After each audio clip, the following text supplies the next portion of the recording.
Hi, my name is Jim. I'm wearing a bit of a tin hat here, but I think that we're going down the same road. I think that this Russia thing is going to wind up with a lot of censorship, especially on social media.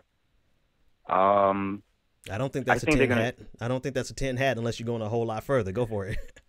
Facebook is releasing. I think Facebook and Twitter are going to start limiting movements that are being spread through social media. That's where everything starts.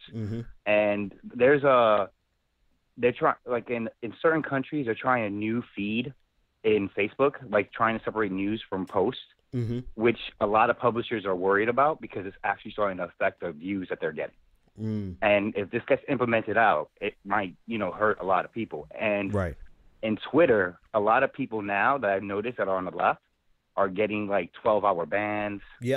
Having to put more information in. So I think like what they're trying to do is they're trying to give a reason why we shouldn't let people talk. You know what I'm saying? We shouldn't let all these Black Lives Matter people talk. We should let certain ones of them talk. Or we should only let certain people from No Dapple talk. Or only certain people from Flint. And this could get dangerous. This can get dangerous because this is how the whole growth. That's how we've had the whole ground roots movement. It's become, it's become socialized. And if they cut that off, I don't know. I don't see a tinfoil hat on your head whatsoever. That's actually happening. Thanks for the call, 857-600-0518. That's actually happening. I'm surprised I haven't got suspended. I might be suspended by the time I get back online because I roasted the hell out of one dude. I don't even know who he was, but he said something so goddamn stupid. I had to roast his ass. So I might be suspended for a couple of hours when I get back online. But, you have to tread so carefully, especially with people with blue checks. That's why they'll never give me a blue check, because I'll be right there. If they gave me a blue check, I would be roasting the hell out of everyone from Jonathan Capehart down to Donald Trump. I don't give a shit. I would be lighting their asses up. But you have to tread so carefully around blue check marks because they're creating a hierarchy, a social order where certain people can say horrible things and other people can't. If you got a blue check, you can say what you want to say, right? And then that's now trickling down to becoming the silencing of really, it has happened. I won't say that it's widespread, but they have blocked people and they called them Russian trolls when they weren't. We talked about that on Monday. Charlie Peach at Politics Peach. She was used to be, I figured she got suspended because she was so crass. She'll just go out there and say anything to everybody. When I found out she was suspended, I'm like, that's probably about right. That sounds about right. Because Charlie just say whatever the hell she wants to say and just argues with everybody and it doesn't matter. But she come to find out, she wrote an article on Medium that you guys should check out. I was labeled a Russian troll on Twitter, and what do I do now? Or what do I do next? And come to find out that through connections at Twitter that she had been lumped together with a collection of Russian, quote unquote, Russian trolls. And so the question becomes, how many people actually have been labeled as Russian trolls when in actuality they just said things that are disagreeable to the neoliberal establishment, right?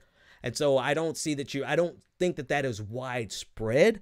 But the fact that it has happened and she has no means of redress, that there's nothing she could do about it, and that's just it. She can't even, they've blocked, like, I've been suspended before. I've had 2 accounts suspended before, because, I'm not always the nicest person on Twitter, but I've had 2 accounts suspended before, and I just changed my email address and go create a new account and just start over, right? And I've been pretty good this last account. I managed to get to 35,000 people without getting, permanently suspended. But she can't even use new email addresses. Her entire IP address has been blocked.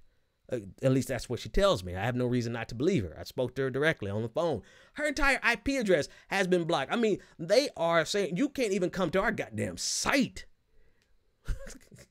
So I don't think you're wearing a tinfoil hat because I've seen it happen. The question is, how widespread will it get?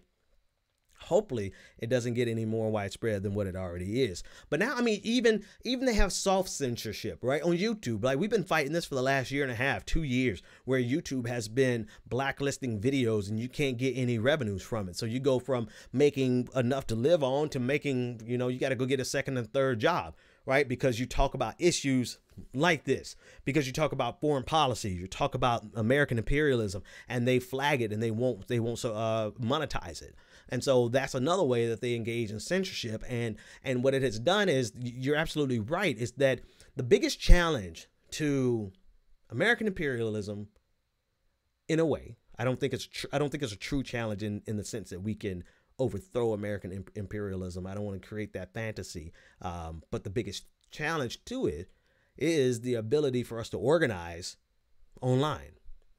The biggest challenge, I think, is an existential threat to the two-party system, is the ability to organize online, right?